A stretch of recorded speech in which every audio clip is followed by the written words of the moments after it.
Team 5 Investigates finds the very state agency that's supposed to be cracking down on handicap placard abuse may be part of the problem. Team 5's Kathy Curran found the Registry of Motor Vehicles sending placards to people who have been dead for years. I was very shocked.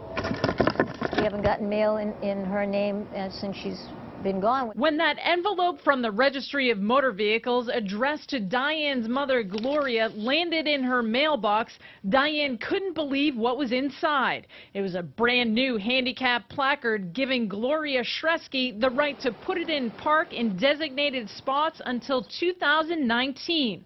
The problem? It came almost 6 years after she died. I knew it wasn't junk mail. I knew it was something that needed to be opened, and when I felt it, I realized it was a placard, and I just pulled it out and looked at it and just turned around and said, I can't believe this. Even more troubling, this is the second placard mailed to Diane's deceased mom, courtesy of the RMV. And Team 5 Investigates has discovered Gloria Shresky isn't the only deceased driver the registry thinks is still alive. My mom, Anne Marie, passed away in 2009. 4 years later, the state sent her a placard to my home. She never lived at my address, and I didn't even own the house at the time my mother died. Absolutely ripe for abuse. Placards are crucial for the people who need them, especially where parking is at a premium.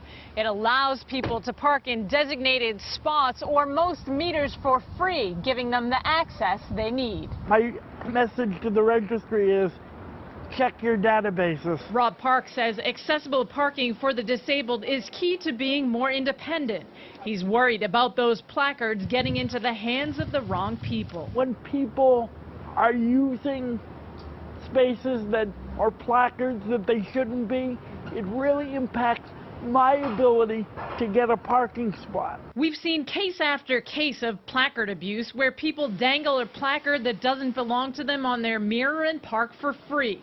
In the past 3.5 years, the state has issued almost 900 citations. This woman was caught by state investigators using her dead mother's placard. This woman, her dead husband's. The state runs checks against the Social Security Death Master Index.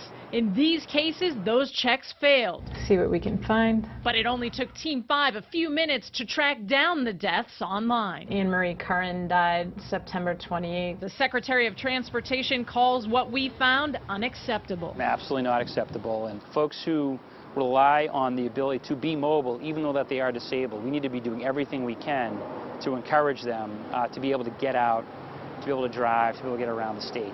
And the state was doing quarterly checks against the Social Security Death Master Index. After we started asking questions, they began doing real-time checks. If you're caught misusing a placard, you're hit with a $500 fine. The placard may be confiscated, and your driver's license could be suspended.